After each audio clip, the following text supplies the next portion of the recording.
Our vision is the worldwide adoption of ecologically, socially, and economically sound systems based on the principles of organic agriculture.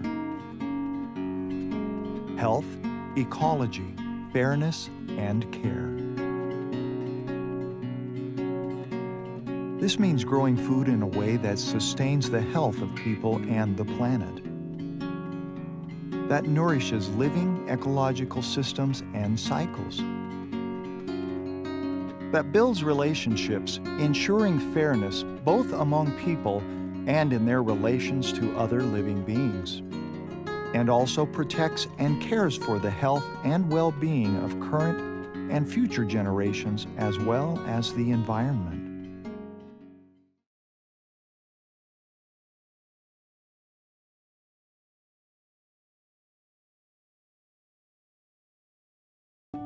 Soil, a solution to climate change? Day after day, we are pumping more and more carbon dioxide into the air and heating up our planet. Industrial agriculture is making things worse. Luckily, we have a solution to help cool things down, and it's right under our feet. It's the soil. Soil is our secret weapon in the battle against climate change. It absorbs huge amounts of carbon from all around us.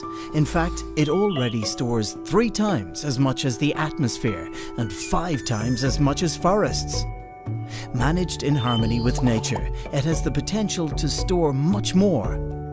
By using methods which are essential elements of organic farming, such as cover cropping, composting and crop rotations, farmers can enhance soil carbon sequestration. Soils managed in such a way can retain significantly more carbon than industrial monocropping systems.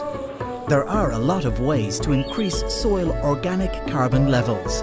Longer grazing periods and pasture management, hedges at field boundaries, agroforestry, and restoring land in poor conditions. Besides cutting down on greenhouse gas emissions, using management practices that increase the quantity of carbon stored in the soils, we can slow down or even stop global warming. What's more, by not using harmful synthetic fertilizers and pesticides, organic agriculture keeps you and our planet healthy. Healthy soils equals healthy food, healthy people, and a healthy planet.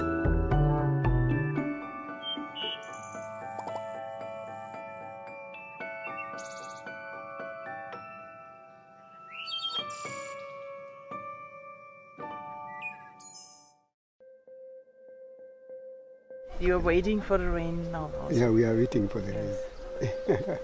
That's why you see now it is withering. Yes, yes. You can't see good green.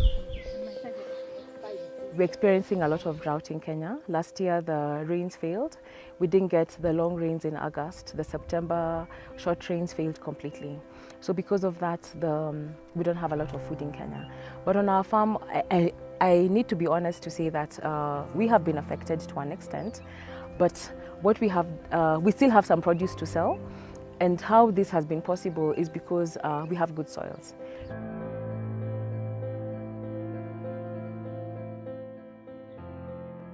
When I started doing organic farming, my type of soil has changed. I can keep more water than my neighbors. The soil stores more water, so I have more season, or rather longer season than my neighbors. Yeah, sweet potatoes actually do well, with little water. And I decided to just plant this, and you'll be amazed that for this little space, if we're to harvest all of this, we'll get even sometimes more than 50 kilos, just in a very small area. Yeah, they're very drought resistant, and I hope with time, like our government or policy makers will be able to take us back to drought resistant crops, because the climate changes, it's getting to us.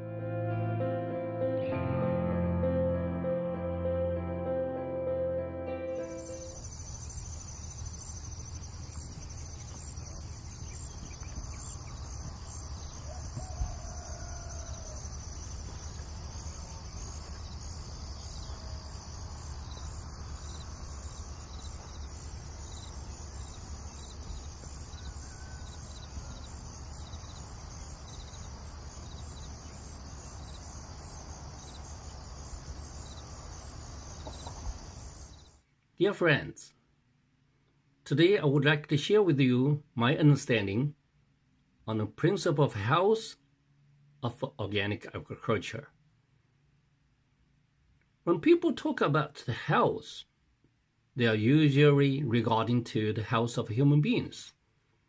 Yes, of course, the health of human beings is our aim. It's so important. But the health of human beings comes from the healthy soil, healthy plants, healthy animals, healthy environment, healthy ecosystem, healthy nature, and a healthy earth. Even only regard to the health of human beings, there are two parts: consumers and farmers. They cannot be separated. They're in one family. This is a win-win system, because when the consumers, they pay more for the organic products, for the organic food, yes, they are benefiting themselves for their health.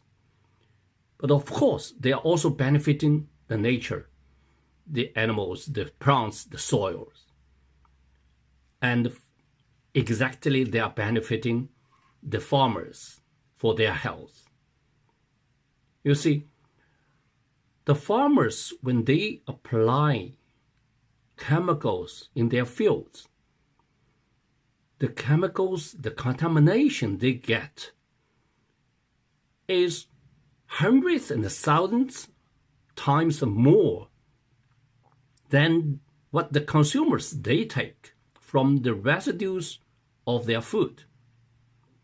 So the farmers, they are producing products for the consumers, but actually they are benefiting themselves.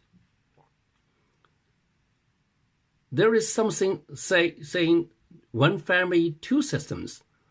That means some of the farmers, they only apply chemicals in the fields that are supplying products of food to the consumers, and they keep their own part, small parts of field without chemicals. They think they are protecting themselves. But actually, when they are applying chemicals in the large portion of their fields, they are still contaminated. So there is no single winning part. This is a win-win system. We have to work together to make a sustainable, healthy earth, to protect it, finally to protect the health of the human beings. Thank you very much.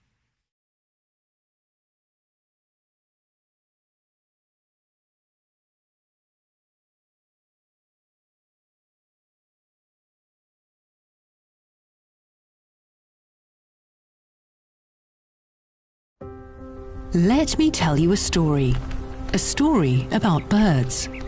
In fact, let's look at one bird, the barn swallow. You may know it. It's the one that builds its nest under the roofs of village houses, farmhouses, and barns.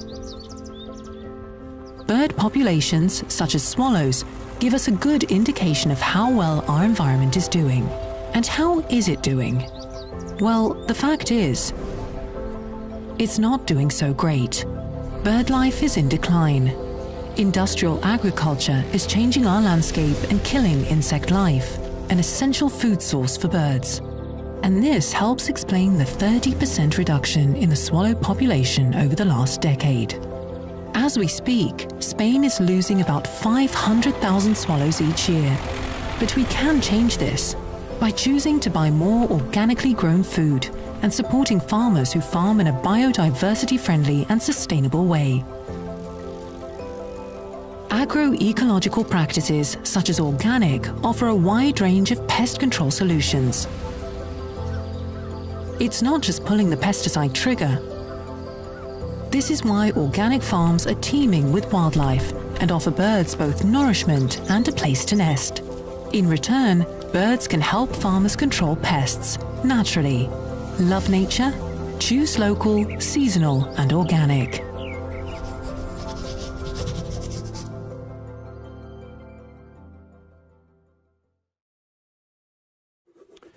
Con la cooperativa agricola Coraggio abbiamo da subito fatto la scelta di coltivare con metodo biologico e si utilizza questo metodo innanzitutto per un atteggiamento di prudenza nei confronti di un sistema di cose molto complesso dove quindi l'uomo deve entrare in punta di piedi.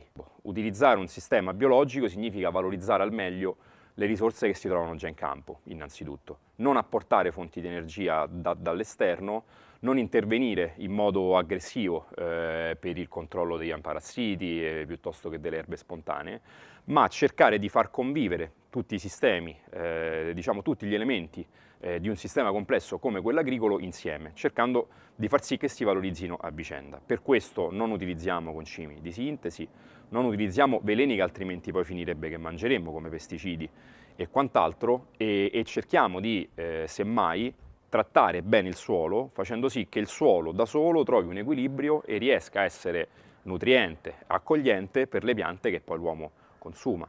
Per questo lavoriamo con i metodi come le rotazioni agricole delle colture, spostando leguminose, ortaggi e cereali in modo tale da garantire anche al terreno il giusto riposo e cerchiamo quindi fondamentalmente di agire il meno possibile con metodi il meno possibile invadenti per avere una produzione peraltro di maggiore qualità, rispettando i ritmi delle stagioni e le produzioni stagionali e quindi anche facendo lo sforzo di interagire e conoscere meglio il clima.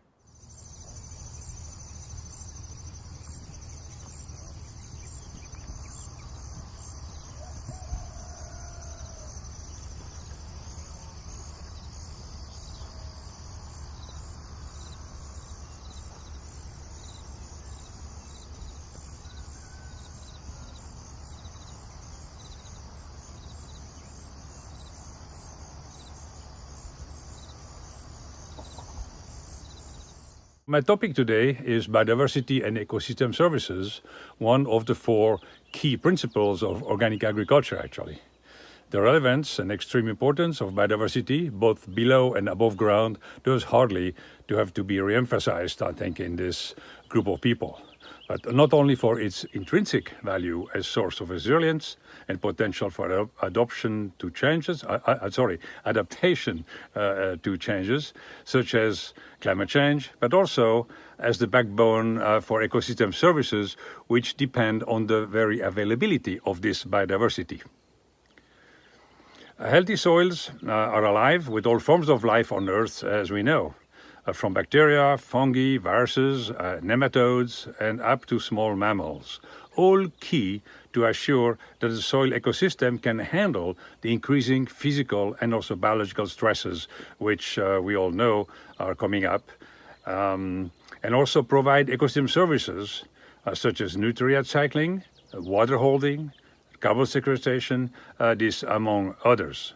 The biodiversity above ground provides resilience by increasing the capacity for pest, disease, resistance and tolerance, both in its varietal as well as genetic form, and the supply of biological control, which I think is very important. So nature does not agree with reductionism. It needs the complexity made available by plant and animal diversity. Given the biodiversity is available, that means specially promoted through regenerative agronomic practices, it will provide and support a healthy environment. And I think that's why we keep saying healthy people, healthy food, healthy environment, healthy animals. So it's all connected, as we know. And I think above all nutrient-rich food and healthy people. We know if we grow our food in healthy soils, we'll have more nutritious food, which is a very big element, I think, of what we try to do in organic agriculture. All this is cost-free and renewable, as much needed, and a bonus, actually, is to sequester extra carbon. And we need to reduce our 450 ppm out there right now down to 380 and maybe even to 350. So again, organic agriculture is the way to go because it helps. Not only because we're going to have more biodiversity, but because we can have, with all this diversity, also underground, above ground, we can sequester a whole lot more carbon. And again, deal with something which impedes or will impede agriculture a whole lot more in the future. So the implementation of organic agriculture in the framework of agroecology addresses all three sustainable development dimensions, and it will be supported by the introduction of true costing that accounts for both the positive and as well as the negative externalities. So when we do true cost of accounting, we need to be sure that we also add in the positive, not only just talk about the negative ones. And I think organic agriculture is bound to bring very great results in that direction. So there exists ample evidence that with the organic agriculture 3.0 practices, the world can produce food in sufficient quantity and above all quality, because the quantity is actually less the problem, it's the quality and where, to nourish a global population at its peak in 2050 of some maybe 9 billion, 9.5 billion people, or maybe less. I think the trends now show that we even will be less people. So I think we need to stop worrying about all this talk about we need more fertilizer, more pesticide to grow more food. Let's do it the other way around. Let's see where we need more food, what quality of food we need, and what diversity. And I think that's where, again, this whole idea of diversity comes in. Diversity of not only of the system, but what is inside that system, from farmers to crops, which is all very, very important to assure a good future. So in order to address the SDGs broadly and efficiently and create synergies across goals while avoiding the negative feedbacks as much as possible, we need organic agriculture 3.0, and it has much to offer, and it's the way forward.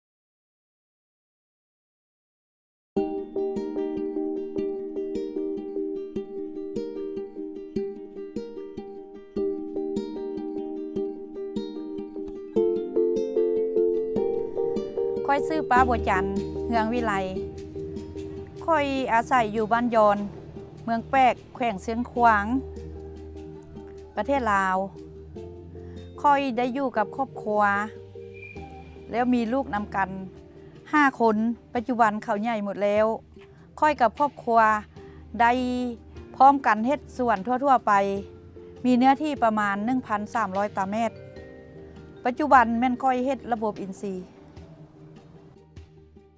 ค่อยเริ่มเฮ็ดสวนอินทรีย์แต่ปี 2009 เมื่อค่อยได้ยินว่ามีโครงการฝึกอบรมให้แก่ชาวสวนชาวนา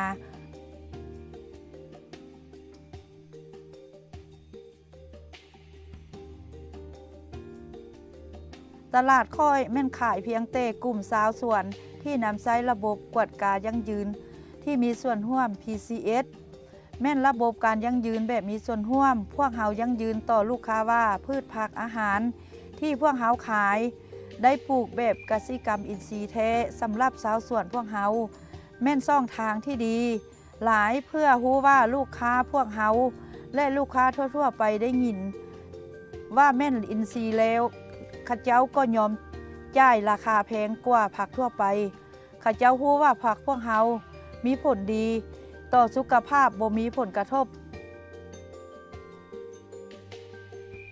สาเหตุหนึ่งที่พวกเฮาสามารถยั่งยืนได้ย้อนสมาชิกคณะกรรมการ PCS ลงกวดสวนพวกเฮาปีละ1 ครั้งเมื่อข้าเจ้ามีสมาชิก PCS แล้วข้าเจ้าปฏิบัติตามหลักการกสิกรรมอินทรีย์แท้แลกเปลี่ยนบทเรียนแลกเปลี่ยนประสบการณ์กับผู้อื่นวิธีนี้แม่นช่วยให้หลายเมื่อมีคำถามเกี่ยวกับวิธีจัดการศัตรูพืชได้เรียนรู้จากชาวสวนผู้อื่นเกี่ยวกับวิธีจำกัดศัตรูพืชแบบอินทรีย์โดยนำไส้มะเพ็ดผักกระเทียมหัวข่าและอื่นๆซึ่งสำเร็จพื้นที่สำหรับพื้นที่การเยี่ยมยามสวนของพวกเฮา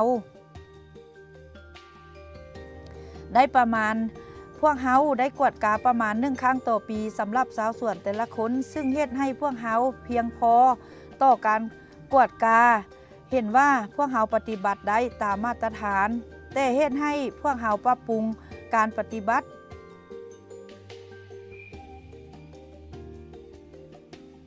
ระบบการนำใช้ที่ว่าไปกวดกันนี่ก็คิดว่าดีแหละเนาะ เพราะว่ามีการแลกเปลี่ยนบทเรียนนำกันอีกนะมีส่วนร่วมนำกันหลายขึ้นเติมนะเนาะ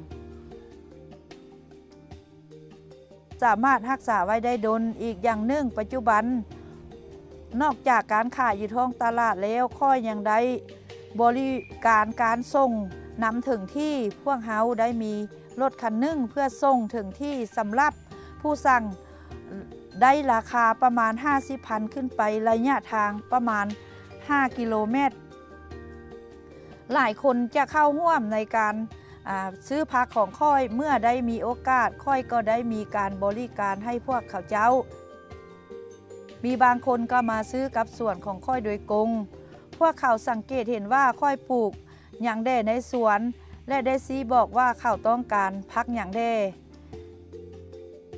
ถ้าว่าเทียบใส่รายรับการเฮ็ดฮูกมื้อก่อนเพียงว่าปีหนึ่งได้ 5-6 ล้านต่อปีย้อนเฮาลบต้นทุนออกปัจจุบันค่อยมาเฮ็ดสวนอินทรีย์แล้วถึงจะน้อยค่อยก็พอใจว่าย้อนค่อยได้มีรายรับทุกๆมื้อเปลี่ยนแปลงหลายเมื่อก่อนเฮาก็กินพออยู่ได้ซื่อๆแต่ปัจจุบันนี้ถือว่าทุกอย่างเฮาพร้อมแล้วจะแม่นไก่จะแม่นปลาจะแม่นพืชผักเฮาอยากชนิดใดเฮาก็สามารถเลือกอยู่พื้นที่ของเฮามาเฮ็ดกินเองอยู่ในเรือนครัวเฮา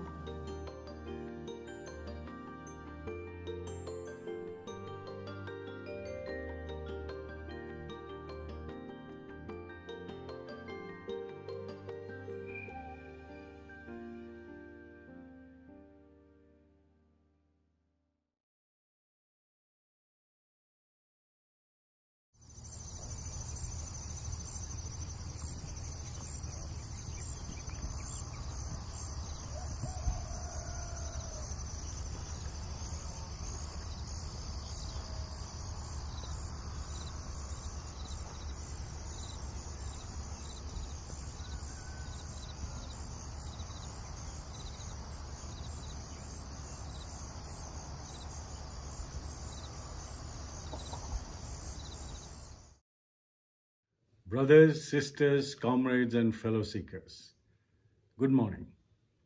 I am honored to be able to participate in this forum and address you all. So why is fairness such an important element in the world of organic? I believe that food is the essence of life, and the farmers, the cattle, the microbes in the soil, the birds, in fact, the entire living ecosystem and all of nature are the providers of food. It is the direct and indirect interconnections between these elements of the cosmos that provide us food, good food, safe food. So if this has to happen and keep happening for all time to come, then it is natural, only natural, that there should be equity, respect, and justice for and among all living beings in this ecology. That, in my opinion, is the meaning of the principle of fairness in the organic worldview. The primary actor in this whole cosmic dance is the farmer. And by the farmer, I mean the smallholder farmer, the peasants. We also know that agriculture is responsible for 80% of the deforestation worldwide. However,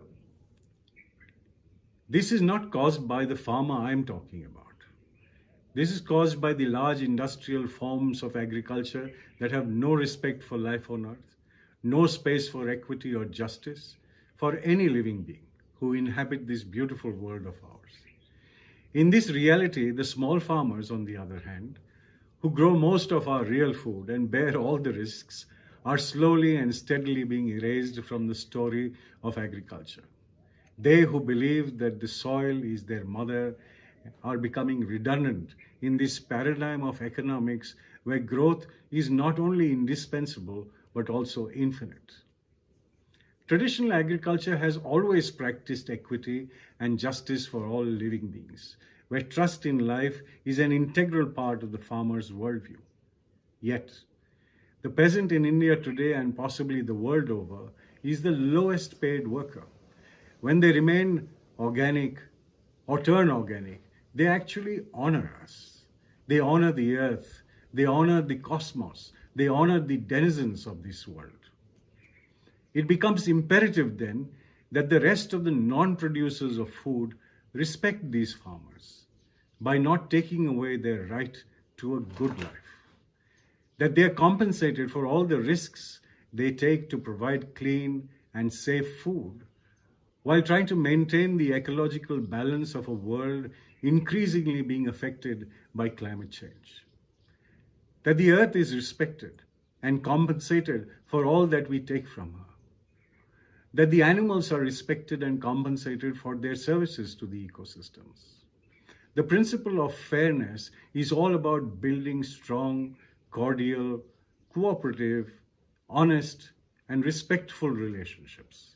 It's all about human dignity, solidarity, and social justice for all. Wherever I go, be it in India or abroad, people are wanting good food. Yet not everybody wants to pay premium that organic demands. And this is where the ideal of common goods economy comes in. The consumer should understand that their local farmers also want to live a good life. The farmers must understand that they are producers and providers of food that local consumers depend on, and so should produce good food. We all need to trust and respect each other, and then the rest will follow.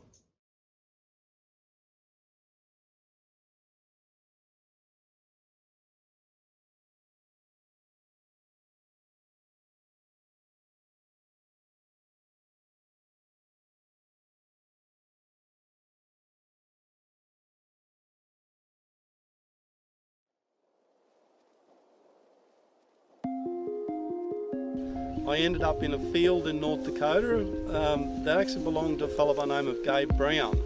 And this was early April 2014, and it was a field that he had planted the previous autumn to a multi-species cover crop that he actually fed to his cattle. That was a real moment for me. All of a sudden, it meant that I needed to keep my soil covered. So I came home and changed my thought process and tried to adapt what I'd seen in Gabe's field to my own. When we get a heavy rainfall event, once upon a time I would see soil literally like chocolate brown water running from my field, whereas now that water's clean. So that was the first benefit.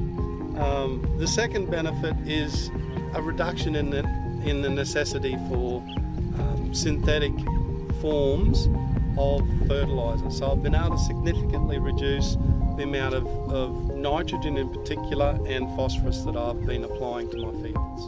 When you plant a multi-species cover crop, how do you harvest it? Well, guess what? They harvest it for me and they turn it into beef. So there is my production. Most of us know how good worms are at helping to improve soil function. Well, dung beetles are even better because they actually dig big burrows in your soil and they take that dung down inside the soil, but then you've got all this other good stuff like your water and your air infiltration that follows those dung beetles down into the soil. So it's another way that I can address those key underlying issues that I started with. You change your intent from having a bare, dead fallow to a covered, living fallow. Now what we are growing here, we are growing bananas and we are producing them organically. One can see how these bananas looks like, but in order to produce such nice looking banana bunches, it requires one to utilize organic manure. And for me, I just utilize the poultry manure. Poultry manure promotes the better soils, and also whenever there is, you see how the soil looks like. The soil is like dark color, which is a mixture of the sandy soil and organic manure. This plant has a capacity to stay here more than 10 years, promoting or producing the bananas for home consumption and also for sale. In this country, this is a food security, because if you plant a banana, it stands to give you more than 10 to 15 bunches but every year it can produce 3 to 4 bunches, of which in the Ugandan currency, this one can sell like 20 to 30,000 per bunch. That is an income. And the challenge for this country in the rural settings is for the people to be able to earn an income on a daily, on weekly and a monthly basis. By growing bananas and the coffee, as you can see around here, it is possible for the farmer to earn an income on daily, on weekly and a monthly basis.